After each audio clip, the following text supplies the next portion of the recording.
going to lead into a discussion of what's going on across the country in terms of tiny home developments, specifically for individuals who are experiencing homelessness.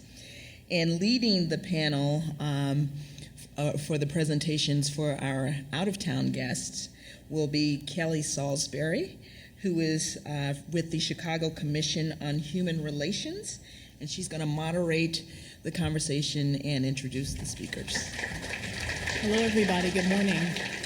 I'm very happy to be here today, and I'm very excited about what I think will be some really insightful presentations. So at this point, I would like to invite the panelists to come to the stage, and I will mention their names as they come forward. We have Alan Graham of Mobile Loaves and Fishes from Austin, Texas. Reverend Jeff Carr of Infinity Fellowship from Nashville, Tennessee. Teri Hammer of Tiny Homes, Greensboro, North Carolina. Stephanie Reyes of the Gay and Lesbian Community Center in Memphis, Tennessee. Brent A. Brown and John P. Greenan from Central Dallas Community Development Corporation. And Melinda G. Nichols of the Low Income Housing Institute from Seattle, Washington. Each presenter will present a project on tiny home initiative that is happening in their respective communities in their cities. So glad to have several cities from different parts of the country up here. And then afterwards, after they give some presentations, we'll have time. After the presentations, we'll have some time for Q&A. Does that sound good? Great. Okay. All right. So first, we'll start with Alan Graham. Okay. It's great to be here. Thank you for inviting us. I love coming to Chicago. It's one of the great cities in the world. My name is Alan Graham, and I'm the president and CEO and founder of Mobile Loaves and Fishes in Austin, Texas. And we're going to talk about our philosophical and now on-the-ground model called Community First.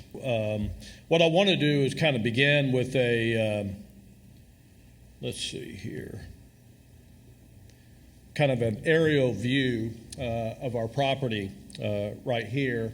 At the front entry to the property is a Alamo Drafthouse outdoor movie theater, around a 500-seat amphitheater. It's a 27-acre master plan community that's really an RV park on steroids that both includes 100 RV sites and about 140 of the microhome tiny homes. We have a medical facility up at the front, an operations building. We're about to go under construction right here on a 13,000 square foot sanctuary and hospitality center. Right in this area, right in here, is part of our farming movement. We have over 6 acres in organic farming. We have an animal husbandry program, and we're gonna talk about this. But this is designed to lift the unaccompanied male, female with a disabling condition that has been living on the streets of Austin for a year or longer, or multiple long-term episodes of homelessness over a 3-year period of time. When we do tours out on this property, and there's been a couple of people here that have actually joined us, flown down to see us, we have a bell ringing moment sometime during that tour that works about 98% of the time, and that's when somebody finally says, I want to live here. And so the model that we're proposing, I think, fits right in line with the previous speaker, that we have to begin to be developing communities that regardless of where we come from economically, where we come from culturally, the common theme is that we want to live here. And one of the ways to describe that is through this little short video right here.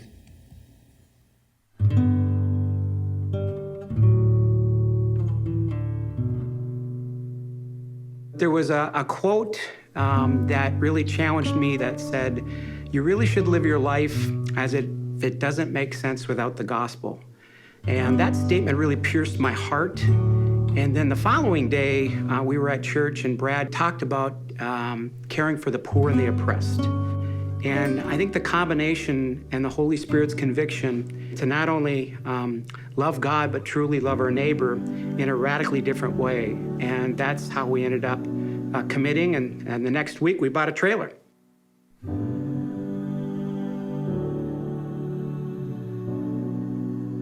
Community first is just, it's exactly what it says. It's community first.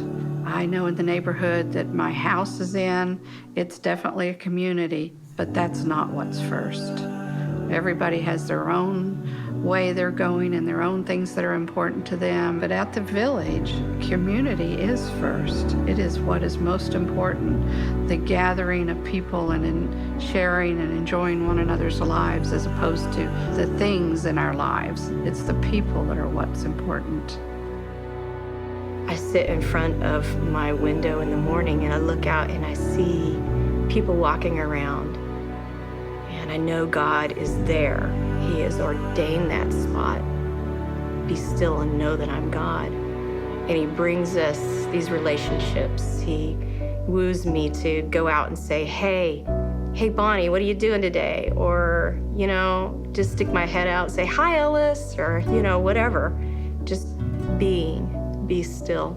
Represents to me an opportunity to just interface with people who need to have their inner strength strengthened and to give them self-respect and to let them know that even though their life hasn't been wonderful, God loves them. Jesus has saved them. There's one man in particular out there who's not really buying into the program, but when the time's right, I'm going to say to him, buy into the program because I want to spend eternity with you because you're my brother. Something I've been thinking about lately is that the scriptures have a lot to say about home. Jesus left his home. He was here on earth as a homeless person. And so he can relate to those without a home. And so when he speaks about a place of belonging, a place to be significant, a place to be the person God meant you to be, it's community first. I pray that the lines disappear.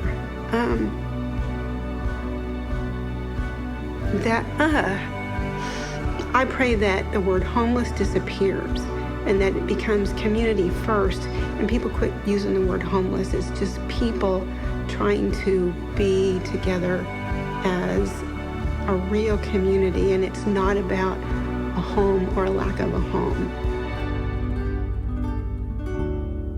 My collision moment was when Alan Graham asked if we would commit to live out on the property. My mind said to stay at home and support those that would live out in the community.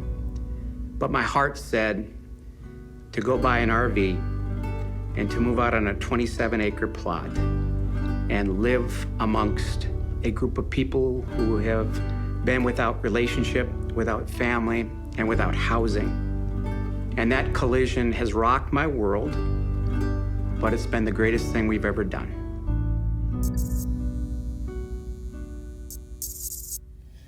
Larry and his wife, Wendy. Larry is the president of Tokyo Electron America, which is a multi-billion-dollar corporation, and he and about 10 other families have moved into the community that come from a pretty broad cross-section, architects, nurses, school teachers, business leaders, and we expect that 20% of the entire population, which will ultimately grow to 250, will be living there missionally. Within Mobile Loaves and Fishes, we have a saying that housing will never solve homelessness, but community will.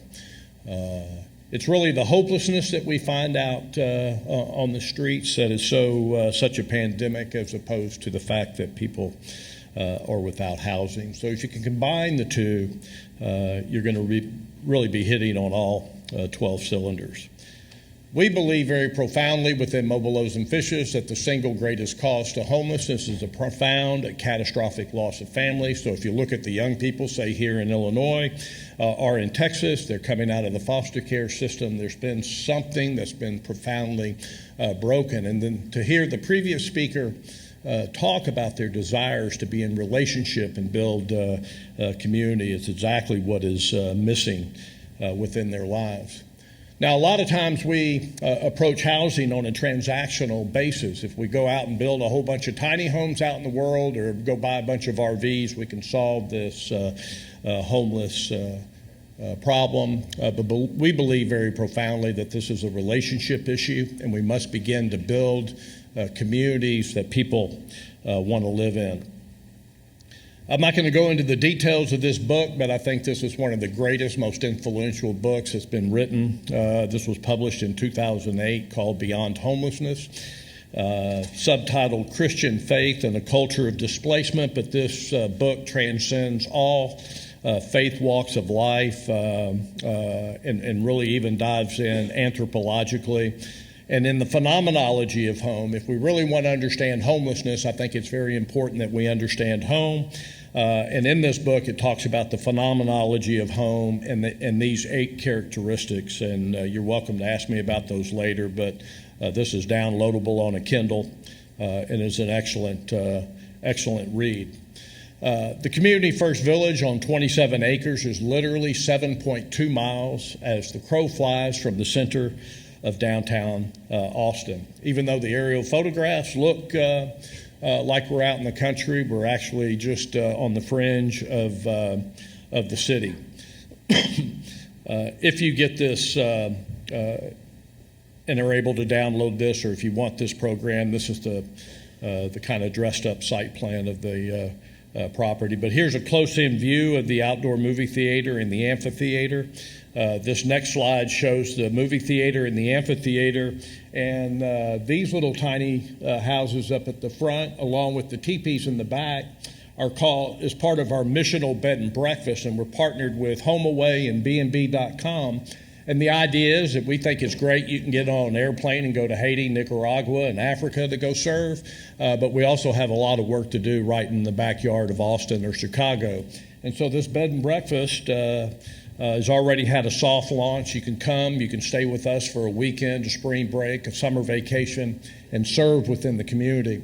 In June, we're also starting a symposium for people to come in and spend 3 days with us learning about the Community First model.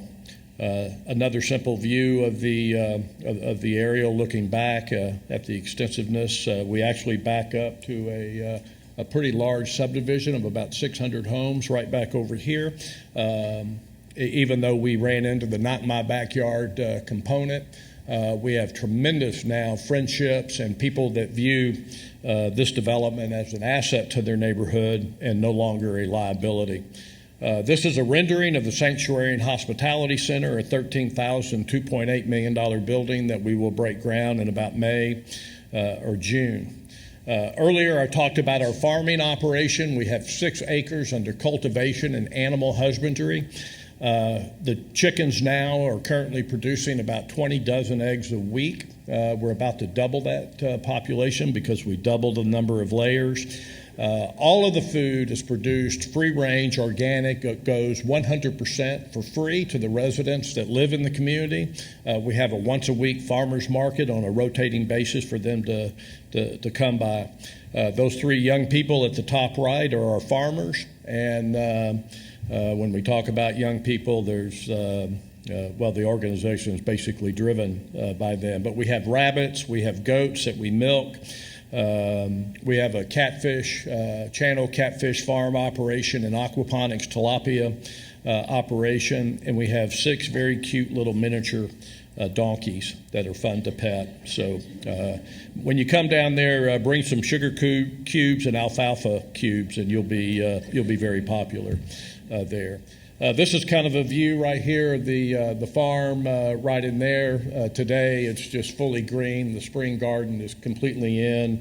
This area right here is our free-range chicken coop.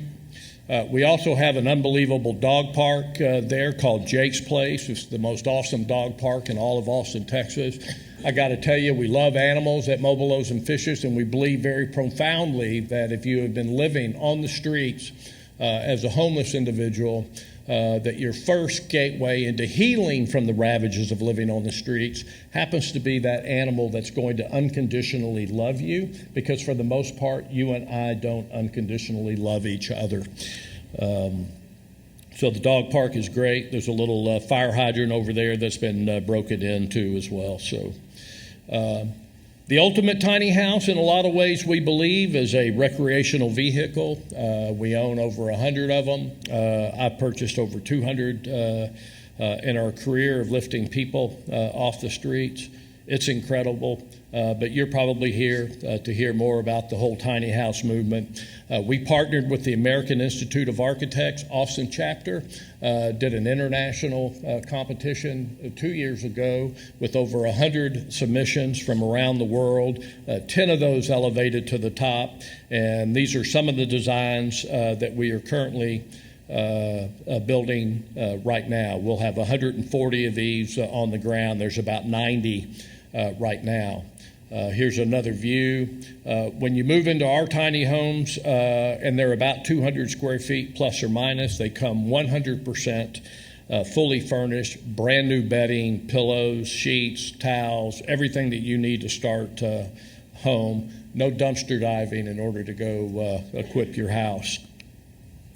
Our foundation is actually built on top of a scripture sentence that comes out of Genesis chapter 2, verse 15, just after God creates the Garden of Eden. And the Garden of Eden, I believe, is a place that we all live in. The Garden of Eden's got everything in it that we need. But then the Lord God took the man, settled him in the Garden of Eden to cultivate and care for it. And I don't care what walk of life you come from, whether what faith walk of life you come from or anthropologically, you and I, every human being, needs to be settled in an environment where they are allowed to cultivate using the gifts that are inherent in who they are. And when people are settled and they're cultivating, they begin to move outside of themselves and begin to care for other people. And that's the miracle that we've witnessed within the Community First model, is that people will come in, they're selfish, they're focused on their daily needs, where are they going to eat, where are they going to sleep, and then the next thing you know, that circle becomes very complete, and they begin to think about other human beings. This is our memorial garden in the Community First Village, and that memorial garden is named after a friend of mine, Larry Taz Williams, who was 20 years on the streets of Austin, Texas, 5 years living in one of our RVs. He died 2 years ago. He is buried in the columbarium right here, where he and 4 other friends of ours, names are etched in granite. Their cremated remains are interred there. We have 3 more friends of ours that are on the way. This has had singularly the most important, incredible impact on this community of anything that we've done. Because when you are despised and outcast and you die indigent on the streets of our respective cities, you're going to get buried in the pauper cemetery where the despised and outcast go to be lost and forgotten. And you know, we know this, and they know this. And when they know that their legacy is going to live on, and every day somebody's going to pass by that columbarium, see their name etched in granite, and tell a little bit about their story, it's an incredible mind shift. They are signing end-of-life documents with us, medical power of attorneys, body disposition, everything. It's incredible. In this photograph is about 35 of our friends and neighbors and volunteers that live out and are part of the community. I would challenge anybody to come up to this photograph at any time and put a sticker on the people that you think were formerly chronically homeless. Very difficult to do. And then again, I just want to end with we need to begin to create spaces where we all want to live there. Thank you all very much.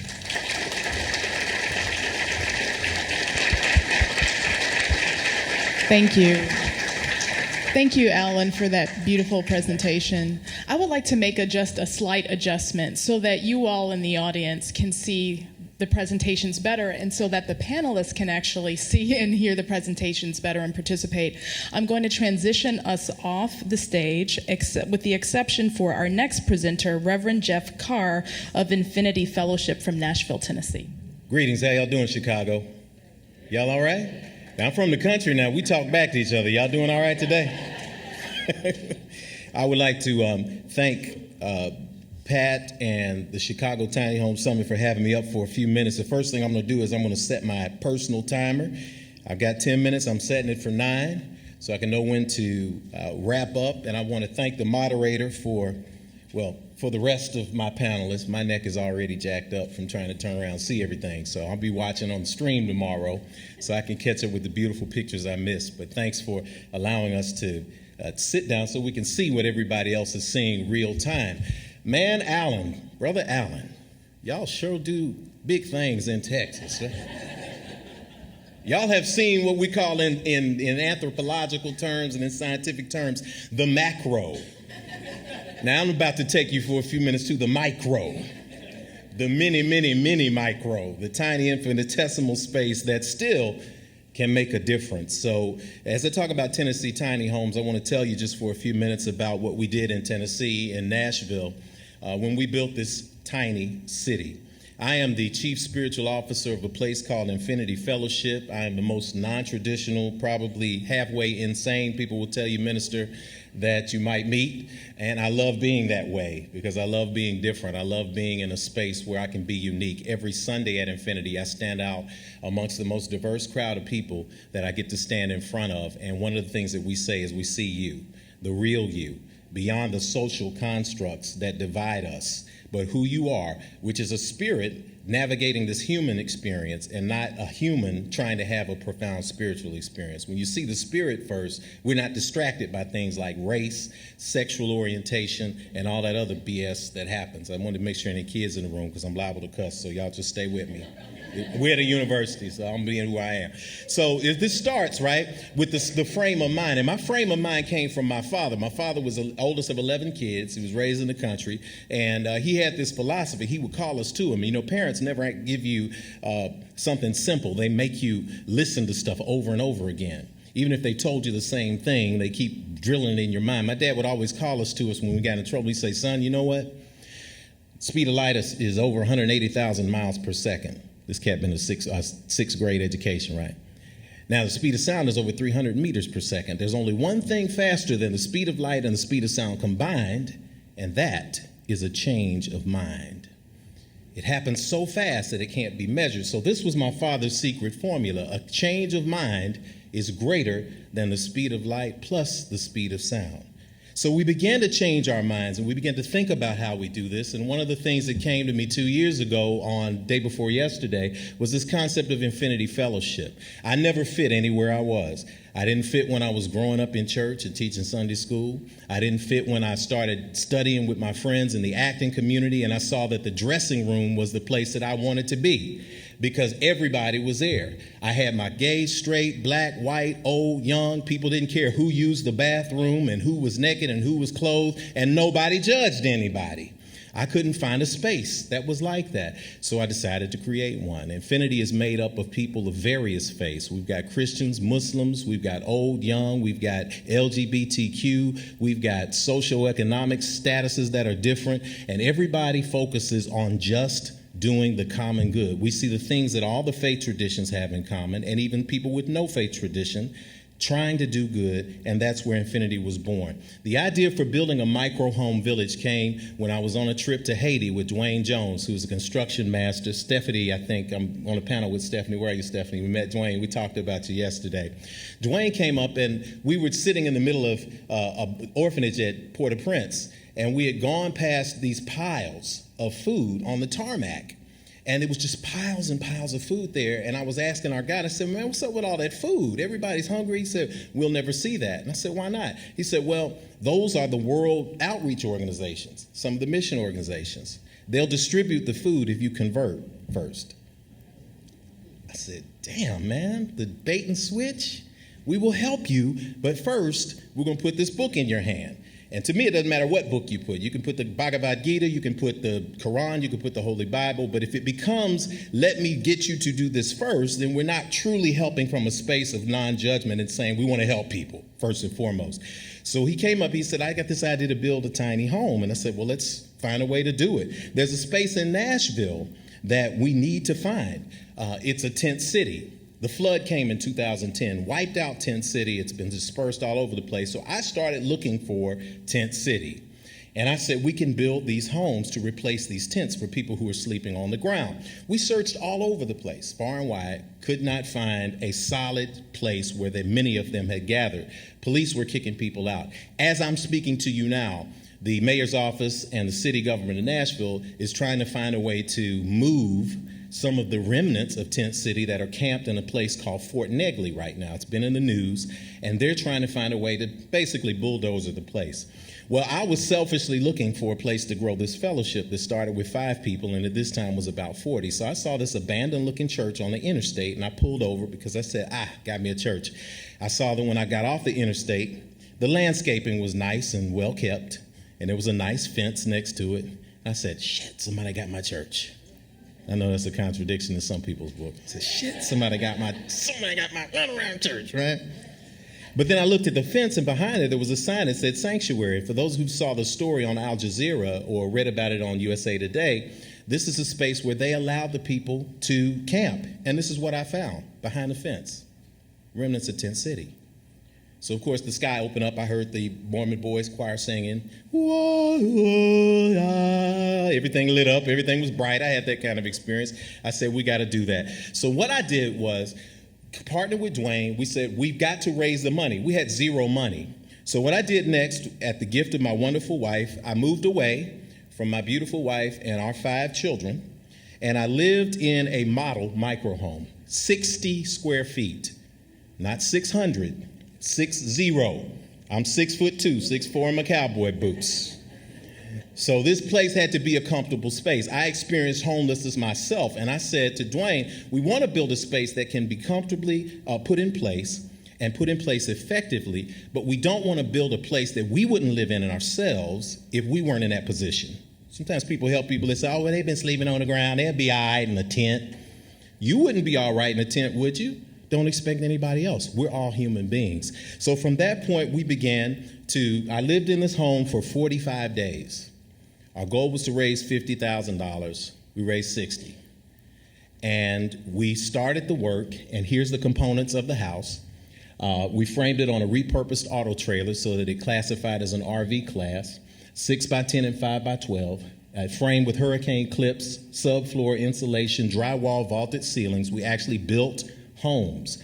Then we did a custom Murphy bed with an 8-inch foam dormitory mattress that we special ordered. It has laminate flooring and a double locking security door. It has a window with a hybrid AC and heating unit, a ceiling fan and electrical outlets, and it's wired for electricity, and it also can be easily converted to solar.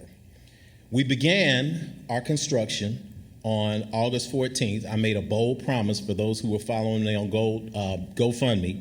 I made a bold promise that we would have the village built within 30 days. Right. I like impossible stuff, right? Because when we focus on our minds, we look at the things. Everybody in here is a dreamer. And we have this vision that if you can put something in place and you can see it, thoughts do become things. And that's what we have to focus on. So I had a secret weapon in Dwayne Jones because he brought a dozen guys up from Memphis, and we began to build, and this is what we worked on. And within 10 days, not 30, we drove the houses through the middle of downtown Nashville, and we dedicated the first tiny home village to homeless people in the city of Nashville history. Less than a week.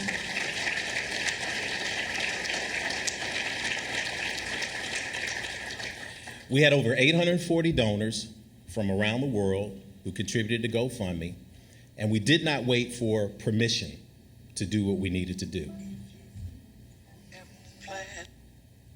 Route 66, my 1-minute morning. Here's my contact information, and as I close up today, in my last 50 seconds, let me say that I'm honored and privileged to be here with everybody. What we have is a moment of innovation taking place in this room. Don't waste the energy, the information, what you get, the knowledge that we get today that we share with each other, because this is how you change the world. Just like my father taught me, that the greatest thing, the fastest thing that you can have that's faster than the speed of light and the speed of sound is a change of mind. We are talking about mind over matter, people. If we can change and transform our mind, we can create change that matters. Looking forward to the rest of the speakers. Thank you all.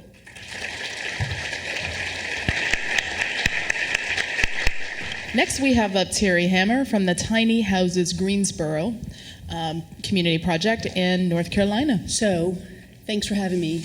And the first two speakers were so inspiring. And I'm coming from a whole different sort of view, if you will. I'm coming from the South, North Carolina, a small city. Greensboro is a small city. We may have 1 million people in our metropolitan area, but in the city of Greensboro, we have 500,000 people. Believe it or not, at least probably 20,000 of those people are homeless. That's a very sad statistic for us and for everybody in this room. We're at the very beginning of our journey, unlike the other two gentlemen who spoke. What we have here is sort of a rendering of our concept. We do have a piece of property that we have purchased, and we do have one tiny home, which I'll show you in a moment. But that's really all we have. We have a little pot of money, and we have a lot of hope. So what we're going to try to do is get the city of Greensboro to allow us to build a tiny house village. And you can see it's mostly a garden, but in the end, it's going to be a village. And we're developed a lot different than everybody else in that we've developed organically. What happened is we have a homeless center where people who don't have a home come and gather during the day. We started meetings back there a couple years ago, and a fellow who was homeless said, hey, why don't we build tiny houses? We have zero money, we are not incorporated, we have no nonprofit status. He spearheaded this project as well as two other people who were homeless at the time. So what we have grown from that point to 12 board members, we still have many people that are from our affected community on our board. And therefore we're growing very slowly because we're not going to go out and build houses until the people that are part of this community feel like we're ready to build houses. We're getting very close. Let me see, I'll show you a picture of the one we have built right now. This is the house we have on our site right now. It's 186 square feet. It has a loft, has a kitchen, it has a tankless water heater, it has a ceramic heater, has a bathroom, has a shower. It's a self-sustaining unit. Like the young lady who talked at the very beginning, our folks really want to have their own space. You know, they're coming from a tent encampment likely. They're there with a bunch of people. They don't have a shower. They don't have anything, as we all know. And they just want their own space, and they want a place where they can grow their own vegetables, and they want to have a space where they can gather. So like everybody else, we really feel like the community of the situation is way more important than anything else. In fact, we'd rather have the community together before we even build a home, because we feel like the community is the most important aspect of this place. And we feel like the people who live in tents need to build the community, and our job is to support them to build the community that they want. And it's going to be a little more difficult for us. You know, we really are raising money as we go, but we feel it's really important to start kind of slow and let the people who are going to live in these houses help build the house, help decide where they're going to go, help decide what is going to be in the house, everything. So we're not going to go in there, although it'd be easy for us to go in there and do a big fundraiser. Our house only costs $46 a square foot. So as you see, to build 6 of them is going to maybe cost $50,000. And we'll have 6 living homes where people can lock the door, have a permanent address, and be safe and secure. But we're going to do that from the ground up, which really is going to take us, like I said, some time. But we feel like if we do it this way, it's going to be a lot more effective, and maybe the city will embrace us. Just like everybody else that has probably already talked, we've had a big problem finding a place in the small city of Greensboro because we need to be near the services, because we're not big enough to have our own services, to find a place to build this tiny house village.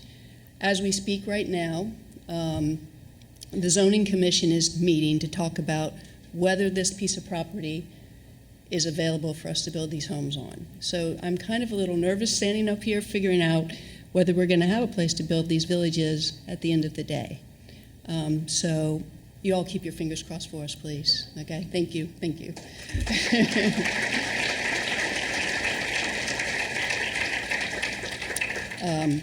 So again, this is a community that we're hoping to build.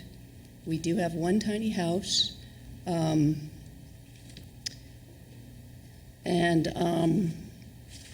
Like everybody else, we're trying to replace the tent villages that are out there. Our understanding is that tent villages really thrive the best at 4 to 6 inhabitants, and that's why we're sort of staying with a village concept instead of a big place, because we feel like people will form a community themselves, and like the gentleman was saying from Texas, get to know each other and move out into the greater community where they can help our city, having jobs, supporting the communities that we already have, interacting with the people in the government. Much better if they only have a small community in which to thrive and to feel safe, and then to move out into the greater community to find a job, be able to support themselves, and those kind of things. So we're pretty excited about this opportunity. I'm very excited to be here to learn about all the wonderful things that are happening out there, to take them back to the city of Greensboro, so that we can be as successful as the programs that are already in place. Thank you very much. And next up is Stephanie Reyes of the Gay and Lesbian Community Center in Memphis, and she will be presenting on tiny homes for youth there. Hello. You guys are doing some really cool things, and my project is a little bit different in the sense that let me go start there. But I'm the youth services manager at the Memphis Gay and Lesbian Community Center. I'm going to give you a quick background on us. We've been around for 27 years, and throughout that 27 years, we've had homeless LGBT youth coming in and out of our doors, and from way before that, I'm sure, obviously. So the issue that we have is that Memphis doesn't have any youth shelters for 18 to 24-year-olds, so you have to go into the adult shelters. And a lot of the shelters in Memphis are not really safe spaces for our LGBTQ youth, especially the transgender youth. And so they come to me all the time, and I'm like, I don't have a really good option for you to go anywhere. So you can go here, but don't really disclose that you're gay, or you can go here, but you have to act this way, or I can explain some of the horror stories that I've heard. So we decided that the best way to figure out the solution for that was to build a transitional housing for 18 to 24-year-olds. And some of our requirements, we bought some land from the land bank. We needed it to be near the MGLCC. We needed it to be near services because we also are a pretty small organization and we can't provide a lot of the services.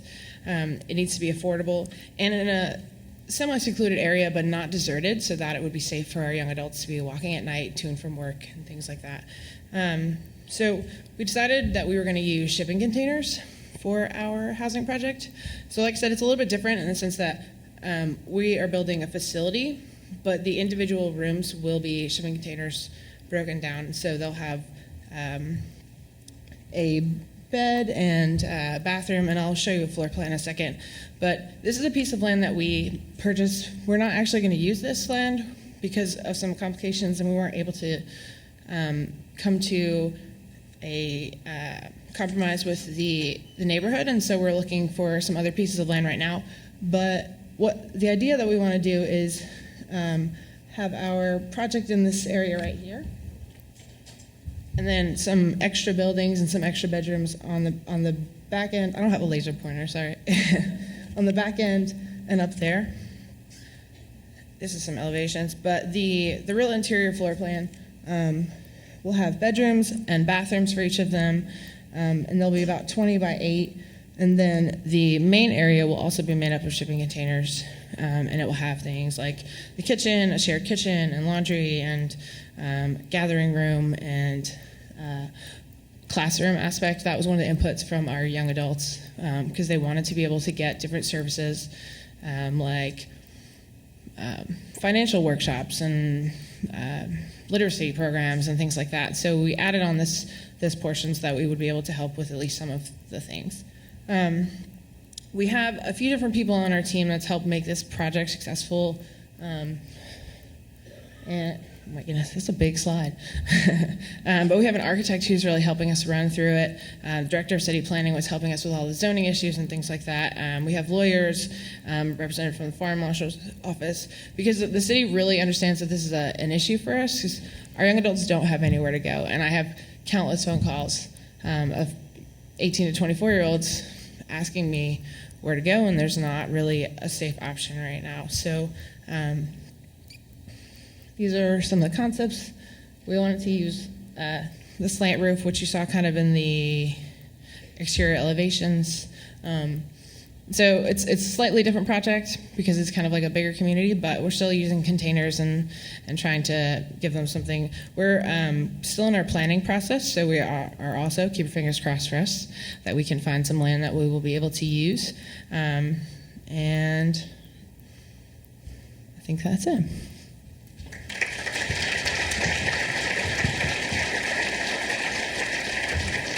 Thank you, Stephanie. And next up are Brent A. Brown and John P. Greenan from the Central Dallas Community Development Corporation in Dallas, Texas, and they will be talking about the cottages in Dallas. Good morning, everyone. I'm John Greenan. I'm Executive Director of Central Dallas Community Development Corporation. I'm going to talk to you about the cottages at Hickory Crossing. Here's an aerial view which kind of puts it in context. As you can see, it's right across the freeway from downtown Dallas. And first thing you can notice, it's still under construction. This was taken a little while ago, so we're a little further along, but we'll be finished in May, so we're just about to get people in there. The other thing you might notice is we don't call it a tiny home, we call it a cottage. And the reason for that is really historical. Back in 2005, I was officing along with Brent Brown. I usually don't have the real Brent here, so I have a picture of him that I use when he's not there. In this old building called the Carson Warehouse, a 100-year-old falling down warehouse, and we each had our organizations that were in a startup phase at that point. Central Dallas CDC builds affordable housing for the homeless when we can, and Brent had started a design workshop, the BC workshop, that tried to bring community to design to people. And we had this 80-foot long, 20-foot wide office in this warehouse, and we split it down the middle lengthwise. So on one side sat my people, on the other side sat Brent's people, and we spent our time yelling back and forth at each other. I never learned more than anything than we had that period before we moved on. But we were there when Katrina hit New Orleans. Terrible disaster. I'm sure almost all of you have to remember that. And there was a design community response, the so-called Katrina Cottage, which they built these kind of Victorian things that were very small cottages. And we looked at those and we thought, Brent and I talked and we said, you know, those would really make a great vehicle to house people that have been homeless. And so we kind of set that aside since the opportunity came up until 4 years later, the Carruth Foundation summoned a group of us. The Carruth Foundation was actually interested mostly in crime prevention. And their idea was if we house the people who are now homeless, who have mental illness, who have substance abuse, who have criminal records, that it will eliminate quality of life types of crimes and improve the neighborhoods and improve the city. And so they summoned a group of organizations to try to deal with this. MetroCare provides the mental health services in Dallas. City Square, we're associated with, they're a large anti-poverty organization with a lot of programs, health, job training, various kinds of things. The county, who bears most of the cost in Dallas for people that have been homeless, because they pay for the medical facilities, our public hospital, and they pay for the mental health care. They wanted the UT Southwestern medical school there to study it and to see whether we were actually doing any good, and Central Dallas to build this. And the Caruth Foundation said, we've got $2.5 million for you if you do this. And we said, fine. They also put on another restriction was they wanted us to do someplace where it was not going to raise any controversy. Now, if any of you have been involved in citing housing for the homeless, you can imagine that that's a very difficult charge. But this picture of David Marcus, he's actually a playwright in Dallas, and he had come to me with a piece of land that he had a friend that wanted to sell. The friend was a photographer and had accumulated this, was going to build a studio and a house there. Then he got married, and his wife looked at the neighborhood and said no. Now, we've been working in homelessness, and between the time we talked about the Katrina Cottage and the Caruth Foundation came, we finished this, our first big project, City Walk at Ackerd. It's adaptive reuse of a 15-story downtown office building. It has 7-Eleven on the ground floor, 2 floors of offices, including our own offices, 11 floors of affordable housing, 200 units, 50 reserved for people that have been homeless. And then the top floor is for sale condos. I live there, and my wife and I have for the last 4 years. And so we had some experience now in building housing for homeless and dealing with the problems and managing these kind of facilities. But this is a map that walks you from 511 North Ackerd, our big project in the middle of downtown, to the cottages at Hickory Crossing. It's 2 kilometers. Very short distance, just across the freeways. And this is a map of the area where we decided to build it.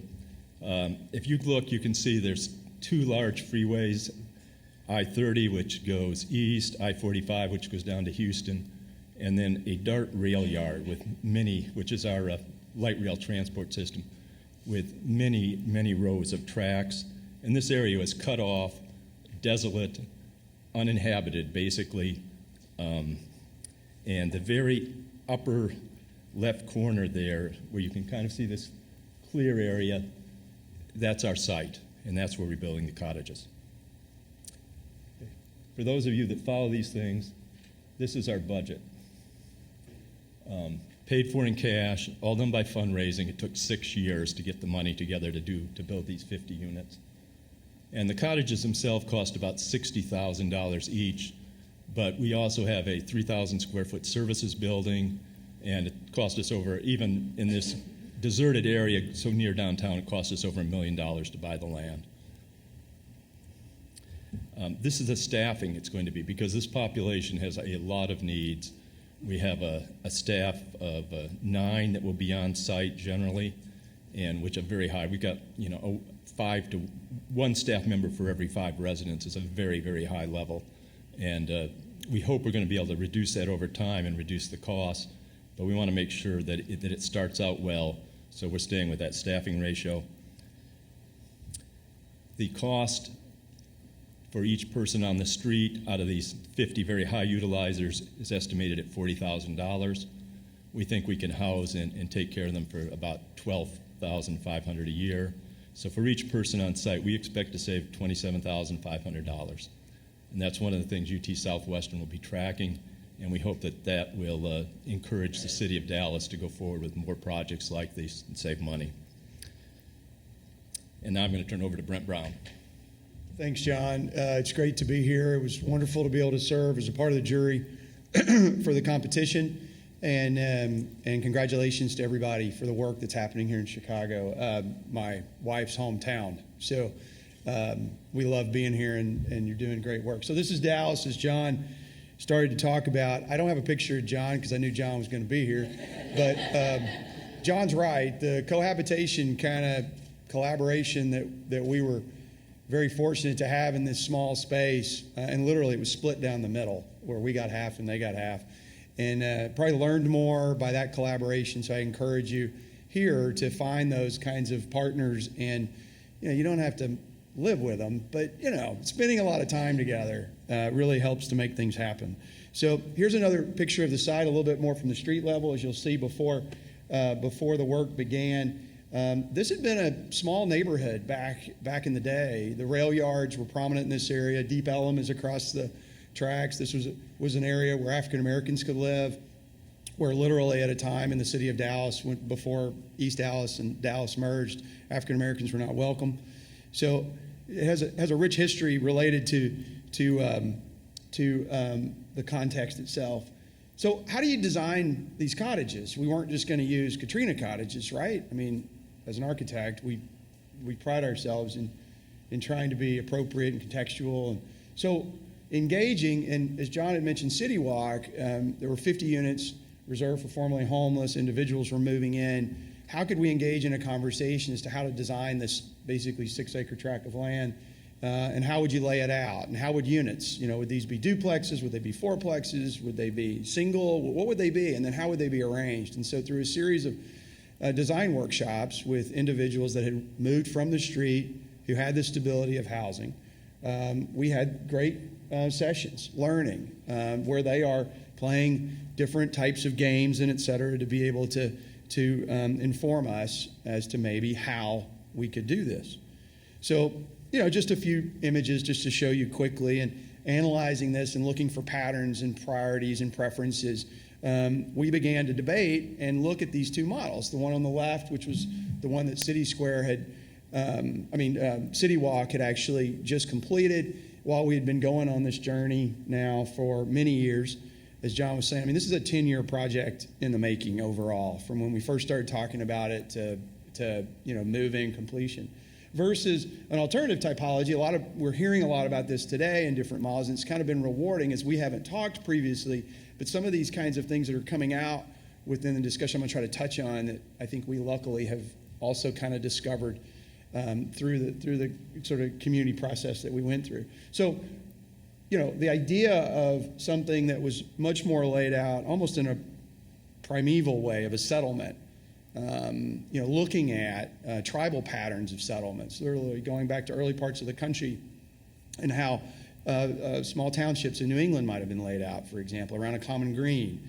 And so here's a cross-section, sort of the transect between, the community scale moving all the way down to the individual scale, and starting to think about how the layout of the site would help to create that sort of lack of hierarchy of space, like, who lives in the house that's right on the front of the green, right? The address. How do you break that hierarchy down but at the same time provide levels of refuge, whether it be out more in the public eye or all the way down to the porch, and the ability to internalize into the space. And then even the design of how that starts to relate to the sustainability objectives, with whether it be farming on the land or, solar, or et cetera, et cetera. Just be thinking about that, again, as an architect. So here's the floor plan. It's about 350 square feet, 348, I think, to be exact. And what you have is a living dining combination with a full kitchen, 2-burner cooktop, sink, and then a refrigerator that's tucked into this millwork piece, a full bathroom, and then the bedroom and the porch. Which we found was sort of the cheapest and easiest ways to have an extension of private space where you could personalize and you could get outside. Despite what a lot of people say about Texas, it can be warm. It's actually cooler today there than it is here. It's wetter as well. But it's nice for I would say 6, 8 months, 9 months out of the year. It's actually pretty nice. So here's an image of the community building that was being built up on the street, this Malcolm X Boulevard. It's also a sort of a gateway crossing that moves between Deep Ellum and South Dallas, which is African-American community today. Rich heritage, the civil rights activities in Dallas, the crossing of MLK and Malcolm X Boulevards is about a mile south from the site. So how do we also build buildings that are of quality and can be a part of that community as it continues to try to have a renaissance? Here's a shot internally with the green, with the buildings around it, really trying to break down the location and how parking requirements and things can be in soft side trails. So that these are actually parking spaces. They're just sort of off the side of a one-way lane, so that because there's not going to be a lot of owned cars, but city code requires you park just like a multifamily project. So here, the cluster, typically these are 6 units. There's one in order to hit 50 units that had to be 8.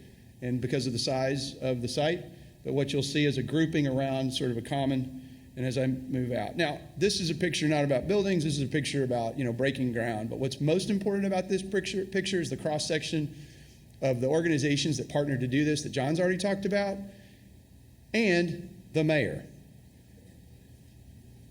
The guy clapping is the mayor. Very important. The political will to do this. City funding, county funding, private funding, and to be able to celebrate it, right? And so in the coming couple of months, there'll be another celebration to build the capacity that this is a part of the civic duty of cities, counties, but as citizens, and to break that down. And so with the whole team, the mayors and former council member Davis, who's standing beside him, big champions to help make this happen. So here's an aerial. Quickly, what you'll see is the clusters that are happening around the main service building on the right, and then the common green in the center. Shot looking into that under construction. So that picture, you remember the rendering that has sort of a softscape in the middle with people with the porches. These porches have a piece that gets added on, and they're in the process. And then here's a shot looking back out to the green. And then here's a shot from the street with that services building with downtown in the background. This is actually a laundry facility open to the public, so anyone can come to it. And the big porch is a large transit bus stop opportunity that connects directly to the light rail, which is about 3 miles, I would say. To the light rail is half mile. Yeah, half mile. So you could walk, but there's a direct line. And then here's that shot looking back over it so you can start to see where these clusters of about 6 and one with 8 over on that end. Those clusters become these sort of smaller groupings. And it was interesting you used the number of 6, 7, right? 5. So these are 6 units that become sort of a sub-neighborhood or a sub-grouping within the community idea. And with that, thank you. And our last but not least speaker is Melinda G. Nichols from the Low Income Housing Institute in Seattle, Washington. She will be speaking about homeless encampments and tiny house villages as a crisis response to homelessness. Good morning. I am so happy to be here. My name is Melinda Nichols, and I'm the board president for the Low Income Housing Institute. So I'm a volunteer. I'm here on behalf of Sharon Lee, who runs the Institute. It's a nonprofit in Seattle. I'm going to tell you a little bit about it. And I'm a carpenter. I'm a retired carpenter. So my interest in building the tiny houses is actually building them. And one of the things I want to kind of talk about is the word emergency. We are in an emergency. And so one of the things that Sharon Lee is the kind of person who, if you know her, her hair has been on fire about homelessness and low-income housing for 25 years. And she's so committed that we're doing tiny house villages in Seattle, but we're doing them not as thoughtfully in a way, but as frantically as we can. So basically, Lehigh owns and manages over 50 properties up and down the I-5 corridor in the Seattle, King County, Washington State area.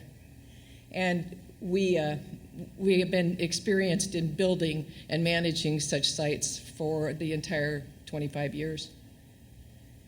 And these are some of our properties. They're very attractive. We believe strongly that everybody deserves a beautiful place. We are partnering with Nicholsville and with Share.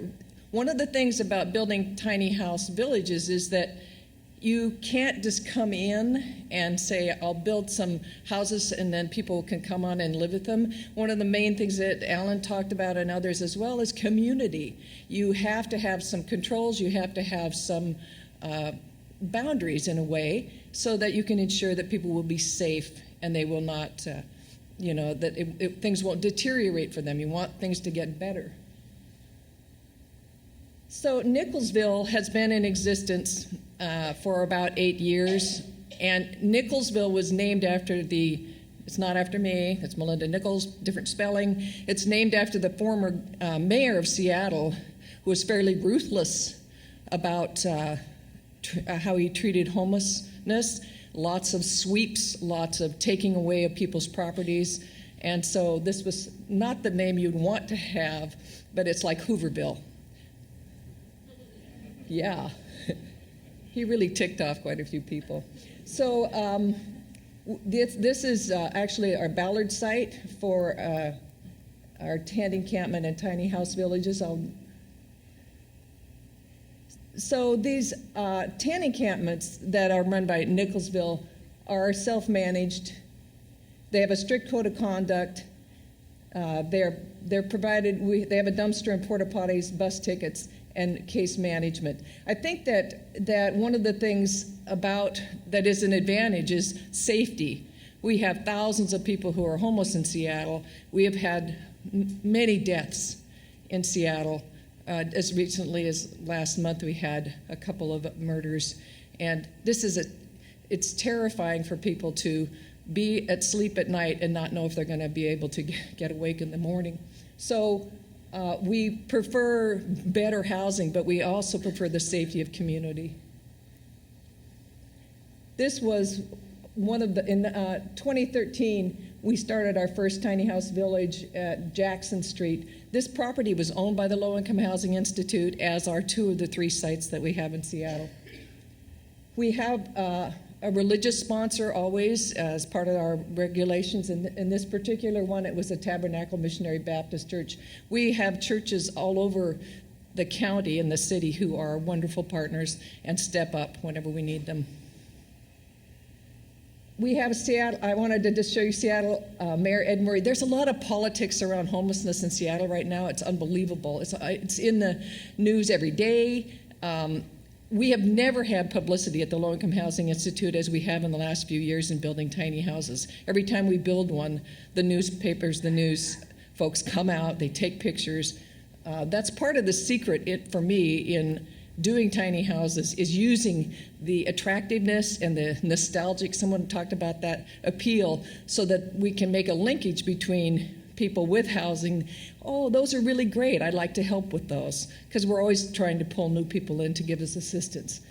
The mayor, Ed Murray, is the first mayor who has actually committed space and resources for tiny house villages and for tent encampments. We also have an RV village now for people who have been parking their RVs just on private streets. So we have security, restrooms, all of that. I won't go into the encampment legislation. I'm sure you're all familiar with what a nightmare it is to try to get around all of the codes, legislation, restrictions. It's sort of like there's a refusal of reality here, where there's an emergency, but people are still saying, oh, wait, you can't do that, though, because the code requires this and that. Understandably, but the part about emergency doesn't seem to hit. We have 10,000 homeless folks in King County, and we do a one-night count every year, and it's gone up 20% over the last 2 years, 20, and 14%. So we build tiny houses. And I think that one of the things I really wanted to talk to you about was how we build tiny houses. And the reason why I wanted to discuss this is my particular area of expertise. I've been involved in the apprenticeship system in the state of Washington for 40 years and taught pre-apprenticeship programs, worked with the community colleges. So what we did is we outreached to all the pre-apprenticeship construction training programs in King County and in Snohomish County. And we have all these young people who committed to building tiny houses.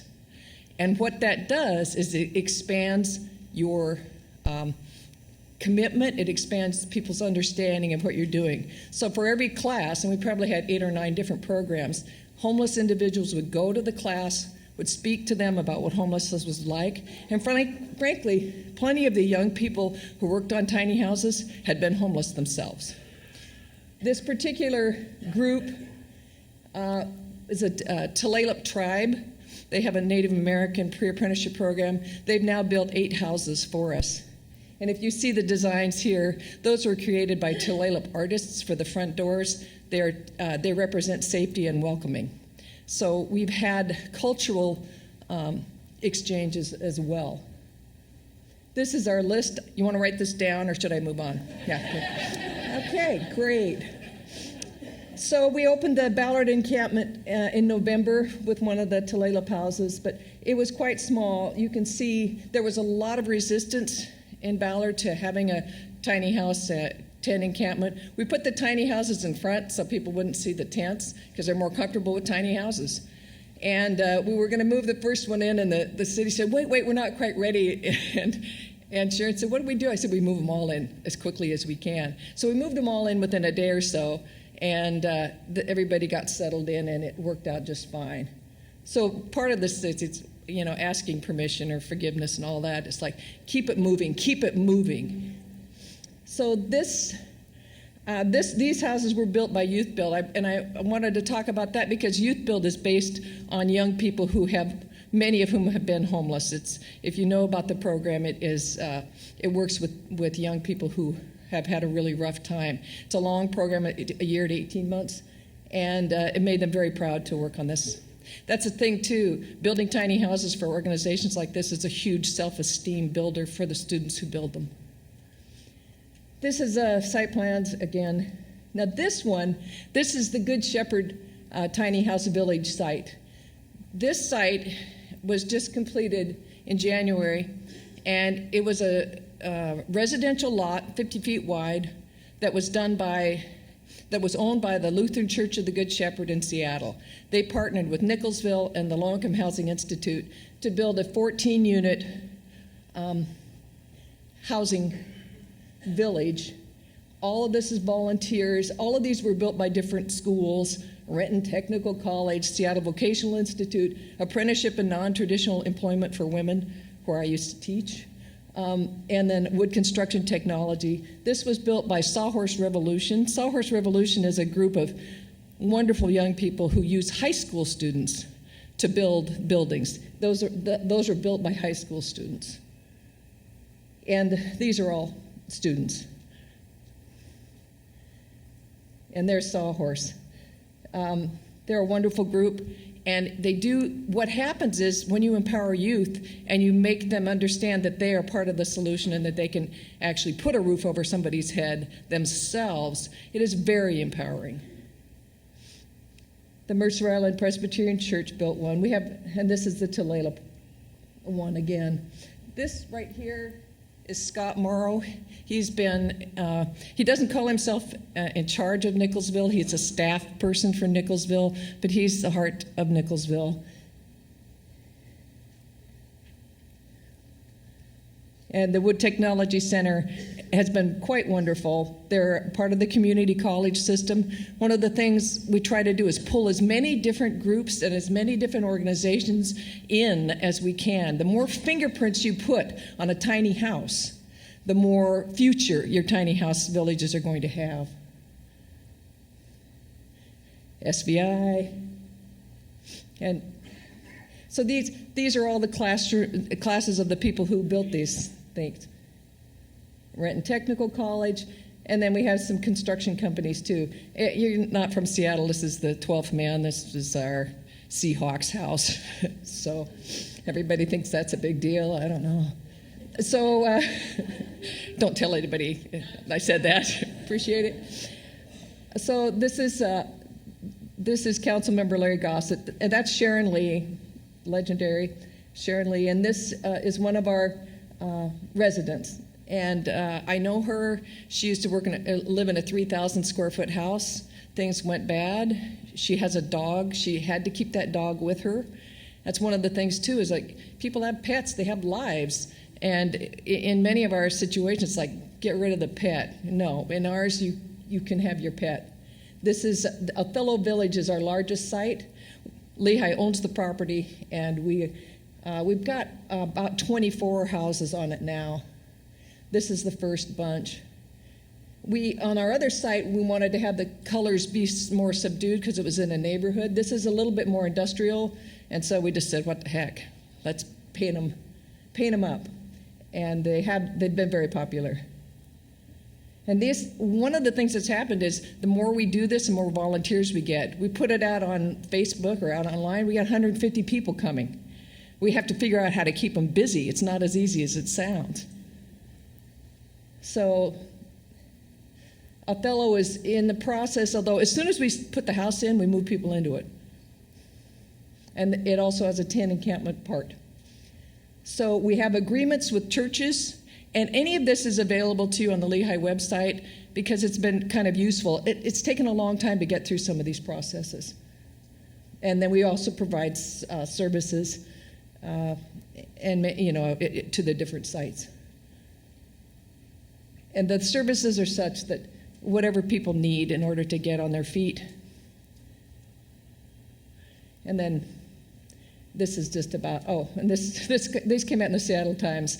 One of our biggest problems is we have people who build tiny houses. They're calling us 2 or 3 times a week, but we don't have a place to put them.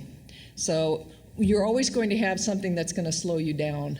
It's either going to be, you don't have the resources, you can't meet the building codes, or you can't find this property to do it, or the neighbors raise heck, and you're in trouble that way. But one of the things I would say is that the cost of ours, including infrastructure, is probably about $6,000 per tiny house. So they do not have toilets in them. We do have toilets on site. One of the things that the church said was, we're not having Sandy cans. We're having a real toilet, real shower. So that was a $30,000 hit.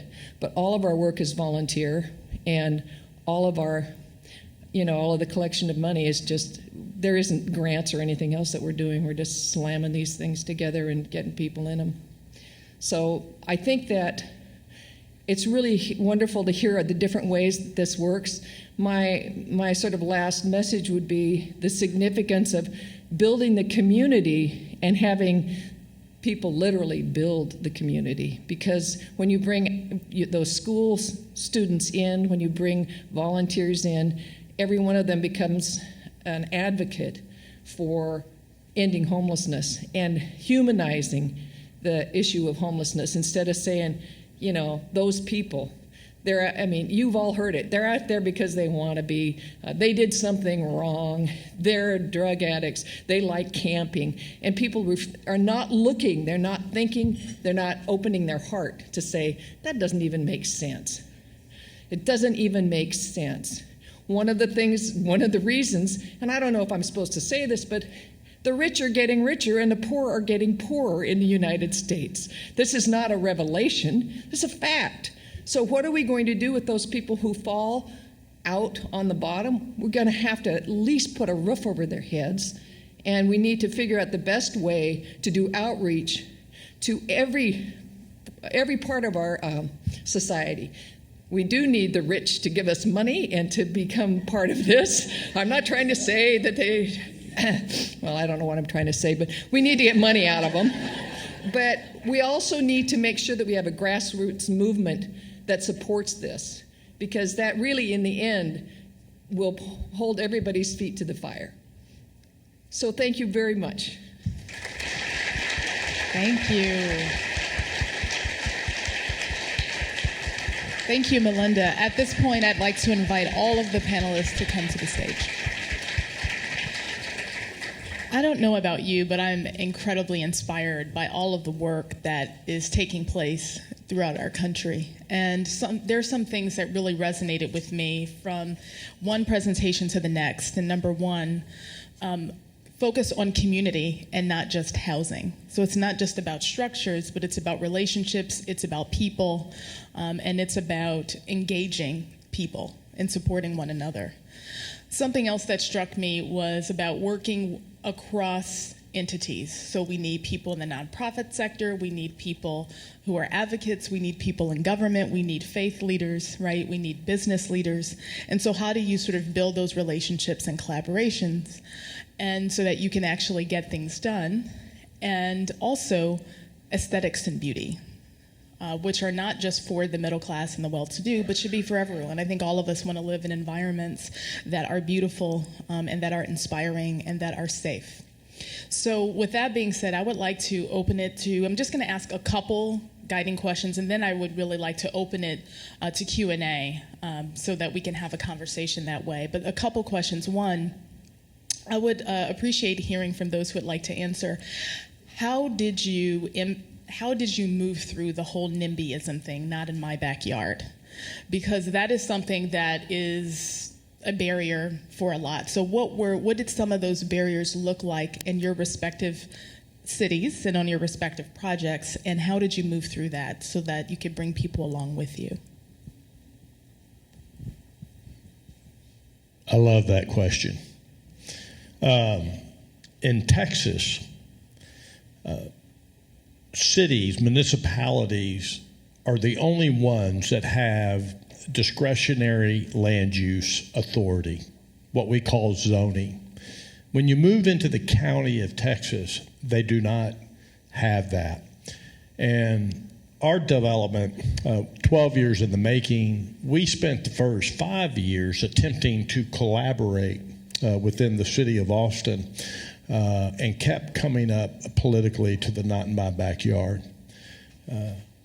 Our southern property line literally borders the city of Austin, and when you're moving through the entitlement process in Texas, in the county, you remove entirely the teeth of not in my backyard when zoning cannot be leveraged to discriminate against people economically or for race or whatever people want to.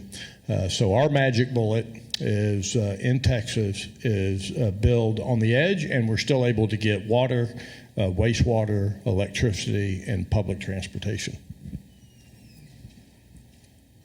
Anyone else want to answer that? So we had to do a zoning change. It was a myriad of individual lots that had zoning from commercial to residential, as I recall, single family. And so the engagement in that conversation with neighbors. Now, it was also that, the state right-of-way for two major roads were on two sides of it. So there were no neighbors to the north and to the west. But there was a gas station that had been family operated for over 70 years that were right across the street. And so the way we got through that was twofold. Very early, sitting down and having them be a part of the conversation and talking about how the project could be developed and how it could be a good neighbor. And then we used, just a off-the-shelf zoning classification, just MU1. And to be frank, the services building and had a requirement to have retail in it. And so the laundry facility, washateria, which faces to the outside, meets the retail requirement for that. So we were able to kind of shoehorn it into sort of a standard zoning classification. So there was no opposition at the hearing. The council member was on board, knew what it was about, and we just kind of worked through it. And as John said, we're literally just south of Deep Ellum, which is a huge burgeoning neighborhood, a lot of successful things happening there. And we're half a mile or less from the farmers market area, which is also going through major redevelopment. Yeah, I'm just going to add one thing to what Brent said. We also looked around and saw the closest neighborhood association that we thought might oppose what we did. And their leader was in the real estate business, and we hired him as a consultant. Bravo. He helped the last pieces of land. Yeah. So we had NIMBY issues in Seattle as we put the tiny houses on different sites. And sometimes there'd be meetings where hundreds and hundreds of people came, not in my neighborhood. We did have the support of the mayor's office and the city council, that council members came. that's one of the things that's happened in Seattle. There is actually some awareness that this is something that they're very concerned about. So we were able to overcome that. But another way to do that is through grassroots participation. You have to convince people at every level that this isn't a bad thing. And we're very conscious that we can't have garbage. I mean, it's really hard in these encampments and places where you've got the dumpsters full. You've got to really be on top of things, and folks really have to be on top of things to make this work. The tiny house villages tend to look better and are encouraging to neighbors. One of the things about this is you're doing a pilot, because part of this is get going and put them up, because then people will see them and say, oh, okay, that's not bad. And that's a great thing about this, having this be national, is that we can show them in Seattle the wonderful things that are happening in Austin, that are happening around the country, and we won't have to do it all ourselves. We can say, fly to Austin, fly to Tennessee, see what's going on around the country. Just to add to what they were all saying, which is fabulous, building the model gives people something to see, and that's what happened with us with fundraising. My partner Dwayne had tried to do fundraising once before. He was going to build one for $15,000, and he put a campaign up, and he raised $150. So that kind of tanked, because when you're speaking things into existence, right, you have to have a knowledge of kind of what's not there. So if we were to count everything in this room, or we were to count all the chairs, all the fibers in the carpet, there's only one thing that really dominates if you look around. That's the open space. As long as there's the open space, there's a space of possibility. Now, it's easy to function from that, and we know that something comes from nothing, but people operate behind a vision when they see something they can put their hands on. So building a pilot model that people can come to, I experienced the NIMBY issues. Our back end was not experienced because we gave the buildings to a church that was in an industrial area that was protected by that, and it built a privacy fence, because even in the industrial area, there were NIMBY issues. So they partnered by allowing the homeless residents and partnering with the businesses there to cut the grass and do landscaping for the neighbors. And then they were like, oh, okay, privacy fence, you're cutting my grass, we're cool with it. When I was fundraising, though, and I was living in a rapidly gentrifying part of North Nashville, there were a couple of property owners who came by, and they said, oh, you know what, I came by because I wanted to see this little bitty house. And I heard you were living over here, and oh wow, it's actually nice. And it's got a nice floor. And yeah, I bought the building next door. I bought this house next door. We're going to renovate it. We're going to sell it. And I just wanted to come by and see this. Now, you're not going to build the village here, are you? And I just paused. I just let him sweat a little bit. I said, no, actually, the village is going to be built on the other side of town. Oh, that's fabulous. Let me write you a check. So the NIMBY issues are still there, but the creative way of engaging people in the neighborhood and then building sites that are clean and are beyond that, because the next project we're working on is an affordable housing unit that's a multi-use. I love that 511 building. I'm coming to see it in Dallas. But you have to engage the neighborhood at all levels and hopefully have some city buy-in, and that's been a challenge in Nashville. I'm sure it's a challenge here. But once you have some buy-in and you have something that you can lay your hands on, that alleviates a lot of that. Thank you for that. So another thing that struck me was on one of Alan's slides, but it's a message that resonated in all of your presentations was, I want to live here. Engage residents in creating governing spaces that they want to live in. And so again, it goes beyond just, let's just build this for you, and that way you can live here, come move in here, you'll have housing. So something I would like to hear a few of you speak to is, how did that sort of engaging people experiencing homelessness in terms of what they need, what their desires are, to get the projects off the ground, but also to, in terms of just the governance, what did that process look like? Okay, that was a hard question to start with for us, because we really didn't know what our city was looking for. So we engaged some students at Wake Forest University, and they partnered with us to do a strategic plan. The first thing they did was go out and survey 80 people that were experiencing homelessness in the city of Greensboro. And there were only 3 things that were important to them. Number 1, a permanent address so that they were able to get a job. Number 2, security, so they could have a place for their house, and number 3, a place where they could bathe and cook and be clean and space of their own. So that's what we sort of designed our property around. Thank you. Hello. For us, we are specifically for 18 to 24-year-olds, and so I have a youth emergency services program that I run through the community center for homeless LGBT 18 to 25-year-olds, and so we asked them what they would want as well. They had we have a youth services committee who has been planning this project with me, and they would come and check out our plans, and then I would talk to them about like what is it that you would want, and those are a lot of the things that they had on their list as well. And we provide some of those right now, so they use the center as a mailing address. We also provide food and clothes and hygiene kits and things, but still, like for our trans individuals, like having their own bathroom is something that was really important to them. And so in our plans, we have a bathroom for each person, and it's small, but it's their own personal space, and they don't have to share, and there's no issues with gender and things like that. So, and we also added the classroom aspect on as well to try and provide those services.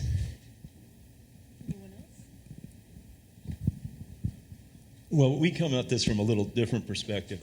I live with 50 homeless people, right, in the same building, and we've been doing this for since 2009. But before we did that, we did a lot of focus groups, and the same thing came up and again. The important thing was a key and the symbol of being able to lock your own space and it being yours. And also, I will say one of the reasons ours are a little bigger is we found that the people we talked to, their own bathroom was just, that was it. I mean, they were in heaven if they have that. So we made the effort to build all our units with their own bathrooms. I think for us, we've been in a situation of a ready, fire, aim. You know, we have really been doing this as rapidly as we can because it gets cold in Seattle. It gets really wet.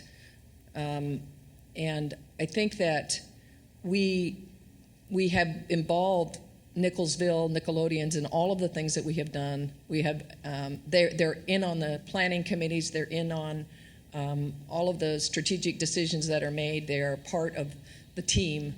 But we are doing things pretty rapidly. One of the things that I think we're doing, we didn't do the analysis first. I think we're going to do it after we're done. Well, we're never going to be done.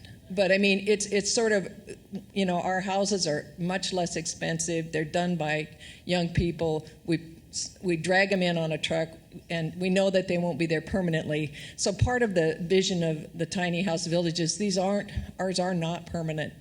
The property will be used to build low-income housing for hundreds of people, but they'll be there for a few years. So all of the, when I think of some of these sites, it's just so wonderful to know they'll be there forever. But we are doing an emergency response with the people who are in that emergency. They all work on the sites as well. Thank you. Okay, now I'd like to open it up for questions, the audience. This was a question for Melinda. You said that you built 14 units on a lot that was 50 feet wide. How deep was it? I think it was 90 or 120 feet. Perfect. Thank you. Hi. I've done some research on some different models of things based on Youth Build and some other organizations around the Midwest. And I can't remember who talked about, Stephanie talked about the age group of 18 to 24. And I'm just curious, in any of your planning and how you designed your different models, has anything come up in any of your focus groups or discussions with community members about teaching the trades or, outside of, farming and some of the other things that I've heard? What goes into any potential training and or teaching of some of the models you're building with the recipients? That's one thing. And then other thing is kind of on that same model across the country, there's different concepts of what home ownership is, topologies, single family homes versus multi-unit buildings, and how that kind of plays into how you design things as well. Thank you. In answer to the first question, we've seriously worked with the students who build tiny houses. We had a summit last month. 140 people came. About 120 of those were students, and they talked with architects, with engineers, with construction folks about how to build them, what worked well. Nickelodeons came and talked about the things that they needed. And so we take very seriously the education of youth, particularly in the construction industry, because many of these students are going to go on and have jobs in construction, which, as a pitch, as a carpenter, is a living wage job for young people that they don't really think about very much, but we think about it a lot. And just to tag team onto that response, the tiny house Greensboros, you have to, sort of like a habitat model, either help build the house or help plant the garden or be a tour guide in order to sort of qualify to live in our community. So we're also trying to teach people how to build if they want to, learn, and they can also go out in the community and get a job as a result of the training on the site. The average age of the men and women that live in our community are in their early to mid 50s. Average age. We just moved in a 72-year-old gentleman that lived in the woods in Central Texas for 20 years. We have a basic philosophy at Mobile Loaves and Fishes that the men and women that we serve, the chronically homeless, the unaccompanied male, female, are not employable. They're not W-2 employable. They're not 1099 employable. But our answer is always for them to go get a job. Now, that doesn't mean that they don't want to work. I found almost all of these men and women are a lot like me. They sucked when they were in high school. They hated college. They're ADD. And they're entrepreneurial in nature. But in the United States of America, I believe today we are on the verge of outlawing entrepreneurialism at the lowest level. As an example, the most egregious example is that in Austin, Texas, and 80% of our urban communities, it is now against the law to have a lemonade stand on the street corners without being licensed and permitted. When I moved to Austin in 1976, you never ever saw a panhandler on a street corner. You saw somebody selling flowers out of a flower bucket.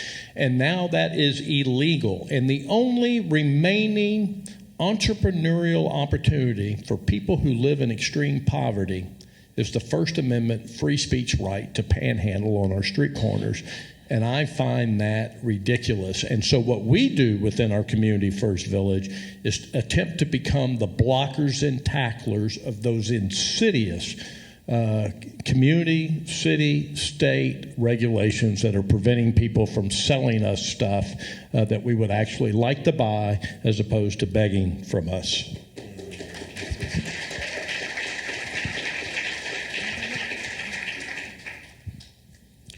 I want to congratulate all of the incredible work that is represented on the panel here. In particular, all of the partners that you've been able to get to be front and center in helping to deal with this crisis of homelessness. I'm particularly impressed as a former high school principal, Melinda, your work with youth, with students, is particularly, it resonated with me, and I would encourage all of us to make sure that we incorporate the youth in this process, because I think it's an incredible learning experience, not just in terms of being able to develop a skill, but also an understanding of compassion. And so I wonder to what extent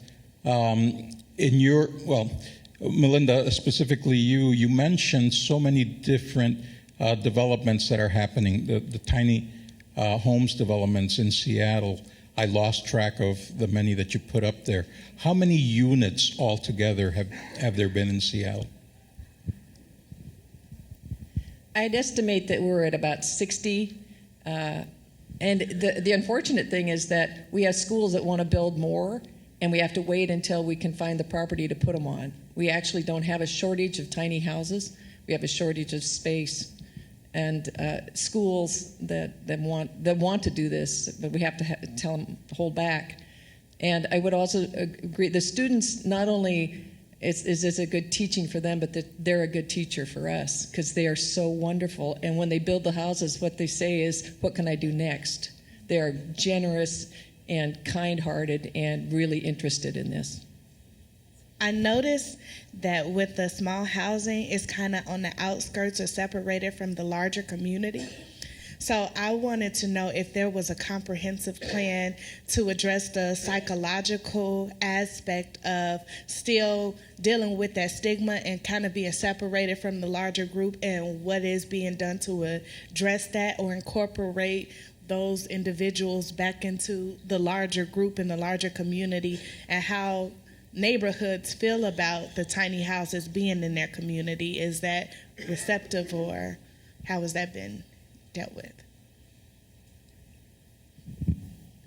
Thanks for that question. And that's a very important question for us. And that's why we're starting the way we are, because our first tiny house village is going to be in a neighborhood. It's a residential neighborhood, so I guess like the Dallas folks, we're going to have to rezone it.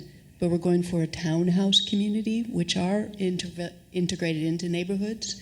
We plan to have about 10 villages throughout Greensboro, maybe more, and they're going to be dispersed throughout different communities in our city. Ours are on bus lines, and they are right in the middle of Seattle. Ballard's is up right on the Market Street, which is the main drag in Ballard. Got a lot of pushback. The 22nd and Union is right in the middle of the Central District, within a block of one of the main streets there. We are not far out. We'll put a tiny house village wherever we can, but we would rather have it be close to resources. Congratulations to all of you. Thank you for being here. Very inspiring work. Panelist Nichols, you mentioned how local media turns up to some of your projects. As someone who works in public relations, I'm curious as to the boom of national media attention that tiny housing has had in the past couple years with the likes of HGTV and similar television programming. How has that impacted, helped or hindered your support from local community efforts and donors?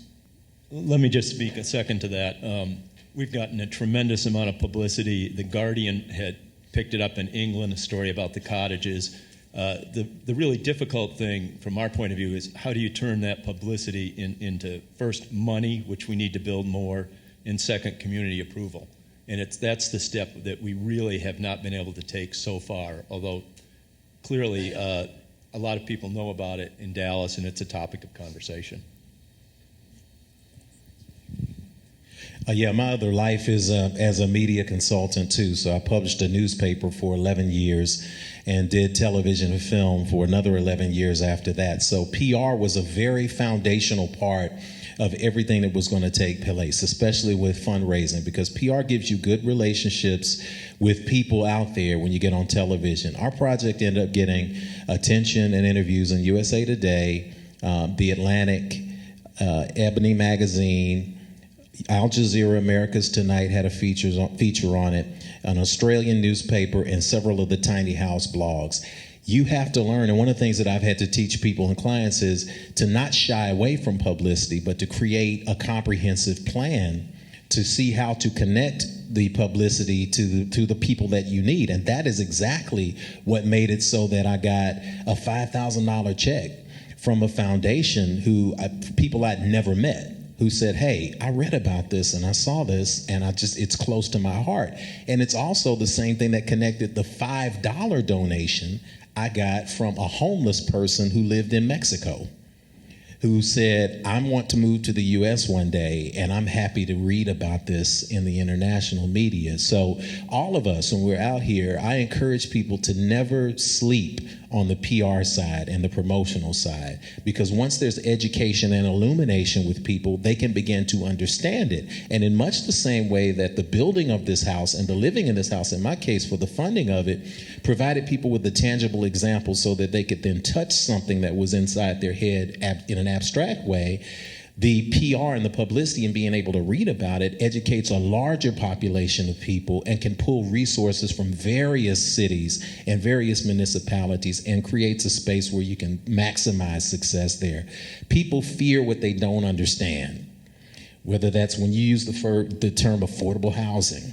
People get kind of scary when you use the term tiny houses, container homes, because it hasn't been done before.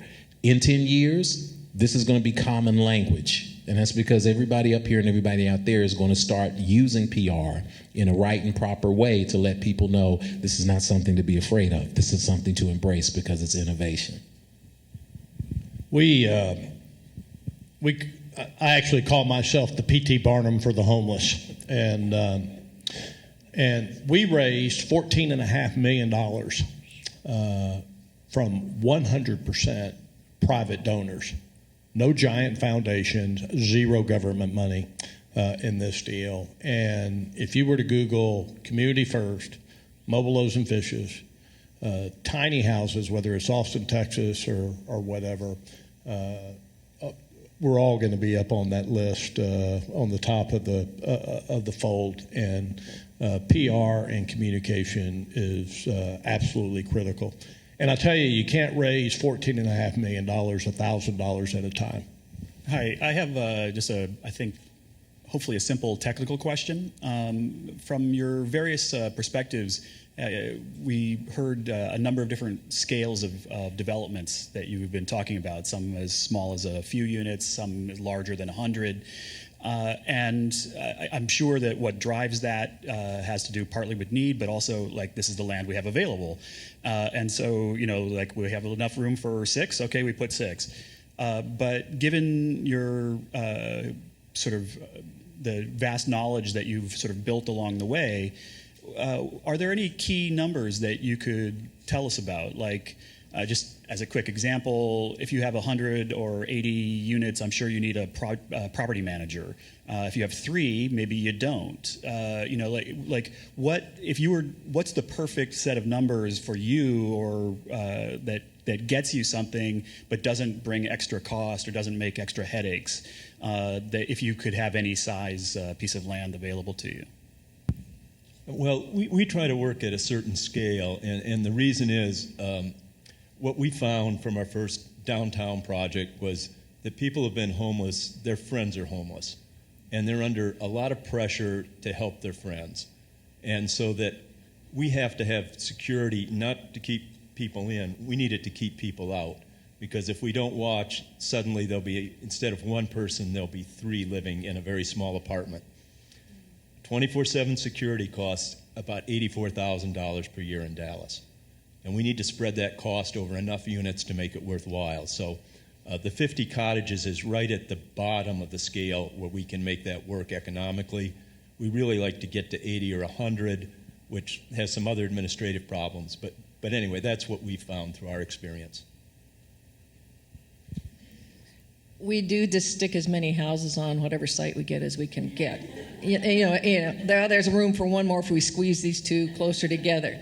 So, I mean, it is, for us, so far it's just been a matter of what's available. So I think, and in terms of, optimum size, that I think that there needs to be more analysis on that, and it may also depend on who's in the site. Our sites are self-managed, and Lehigh helps with case management, but all of those, the things that need to be done for security are done by volunteers, people who live there.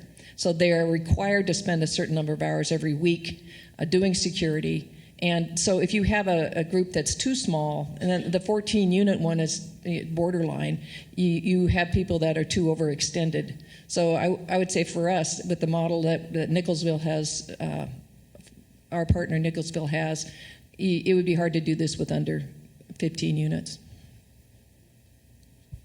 Just quickly to add to that, because of the fact that we want to be inside neighborhoods, we really want to stick between 4 and 6 units, and so they will also be self-governed, because we don't want a huge encampment of people in a neighborhood. We want to stick it in any neighborhood in Greensboro, from the affluent to the urban. We will be on a bus line, however.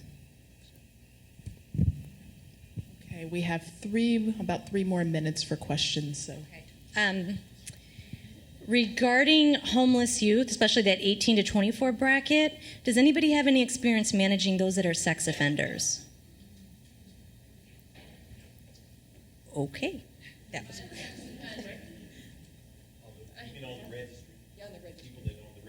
Yeah, and kind of like there's stipulations, especially when you're working with the policy and just how to provide services and then at the same time keep everybody safe. That's a great question. Thank you. That was my friend Trina. She was too scared to come up. Yeah, in the not in my backyard conversation, I will tell you that issue is numero uno on the list, and you can be armed with all the data on the face of the planet regarding the RSOs in your community. And I'll tell you that if you're 18 to 24 and you're a registered sex offender, I would bet 90% of those are what we call the Romeo and Juliet, 18-year-old consensual sex with an underage girl. They weren't the predator. It's a very complex issue. And until we collectively start yelling and screaming about the value of these human beings and their redemptive value, it's a very difficult conversation to have with people, because you will have a mountain of sourced, peer-reviewed, citable data in favor of the value of these brothers and sisters, and nobody will listen to that. All they want to do is take you into the gutter every time. It's very complex. It change it. Yeah, I would say change that. I would say since we have to change it. And one of the things is, when I tell people it's never been done before, build it. Just build a demonstration project. Look at what your situation is and recognize that in life you don't always get what you expect, but you get what you inspect. Right? So if we inspect our situations here and we see that this is a space that sometimes has to be built on the margins of a city and not right in the core, find a space where you can get on the margins where the rules are a little more relaxed, create a demonstration model that's small and effective, and then multiply from there. Next question. Yeah. I'll try to keep this quick. There was some presentations where there are services provided. There was talk about community, and that really struck a chord with me. And I'm wondering, in terms of substance abuse, if you have partnered with like local AA chapters to host meetings on site or nearby. Well, we have group meetings in our downtown development. Of course, the cottages are not yet open. There we'll have a specific substance abuse counselor that will be hired to work with that issue. So that's how we're dealing with it. Just real quick, we aren't open yet, but that's something that we are trying to happen with our classroom setting and some of the programs that we will offer on site, some things, but not everything. I would encourage everybody to like on Facebook Chasing the Scream. Or download on your Kindle the book published in January 2015, Chasing the Scream, The Beginning and the End of the 100-Year War on Drugs. And read, all you have to do is read chapter 13. That's it, of the whole damn book, chapter 13, and you will walk away with a complete paradigm shift as to how we need to be looking at that issue. Wow, so much food for thought and food for the soul. I want to thank the panelists again for all of your amazing hard work. Thank you. And this concludes our panel. Thank you, everybody. Thank you.